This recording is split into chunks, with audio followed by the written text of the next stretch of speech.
Assalamualaikum warahmatullahi wabarakatuh. Alhamdulillahi rabbil alamin. Wassalatu wassalamu ala ashrafil anbiya'i wal mursalin wa ala alihi wa ashabihi rasulillahi ajmain. Amma ba'du. Puji dan syukur marilah sama-sama kita ucapkan kehadirat Allah Subhanahu wa taala yang mana beliau telah melimpahkan rahmat dan hidayahnya kepada kita sehingga pada siang yang berbahagia ini kita masih diberi oleh Allah kesempatan untuk melaksanakan sekolah secara online. Selanjutnya salawat dan salam kepada junjungan kita yakninya baginda Rasulullah sallallahu alaihi wasallam dengan memperbanyak ucapan Allahumma salli ala Muhammad wa ala ali Muhammad. Selanjutnya yang saya hormati ibu dosen pembimbing dalam mata kuliah ini.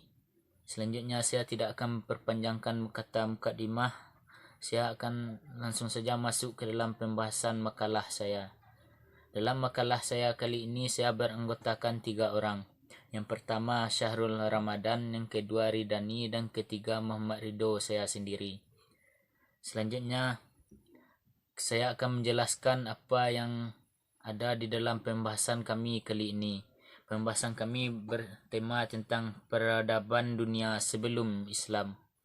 Peradaban dunia menjelang lahirnya Islam telah menyimpang jauh dari ketentuan ajaran Allah Subhanahu wa taala.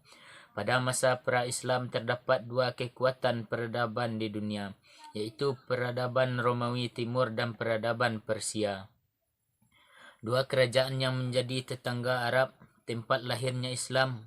2 kekuatan besar tersebut merupakan 2 superpower dunia pada masa itu, sekaligus merupakan adik kuasa dunia.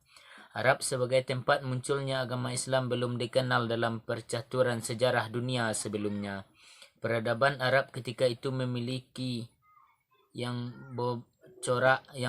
bobroknya moralitas, bahkan sama sekali tidak mencerminkan budaya yang positif, sehingga peradaban Arab ketika itu disebut sebagai peradaban jahiliyah.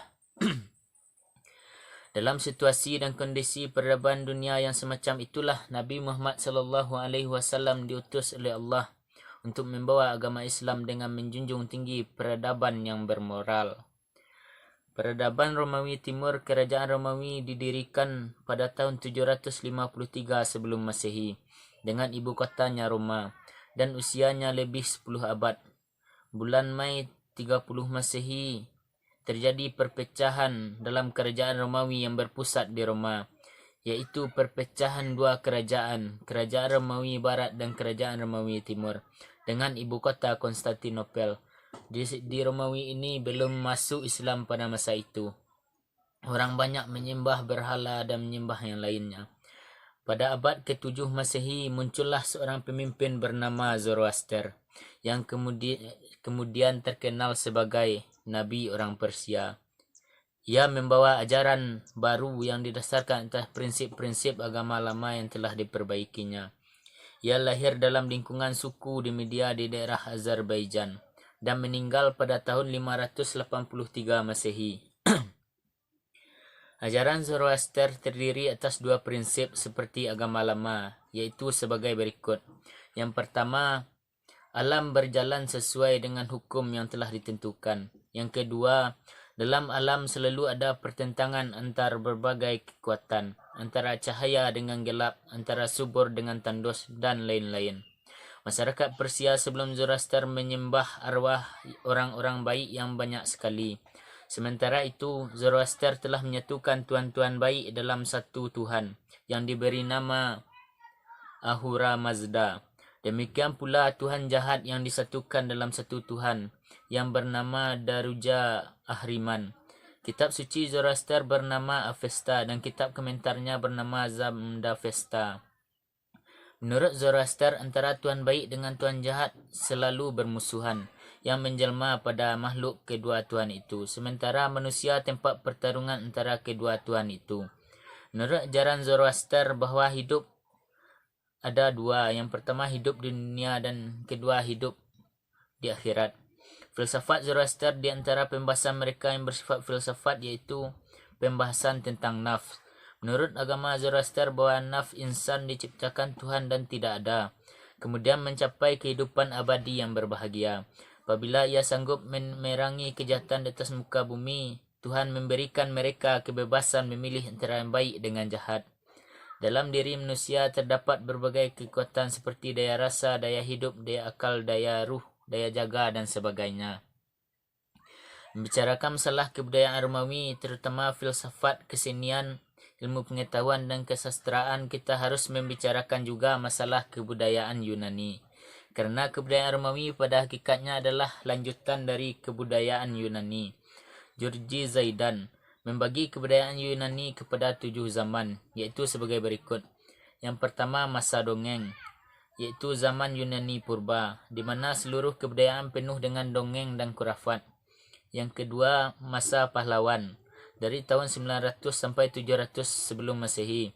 Pada zaman ini, hasil kebudayaan menggambarkan semangat kepahlawan. Terkenallah sekumpulan syair yang bernama Ilyas dan Odisha, ciptaan Homerus yang melukiskan kisah perang.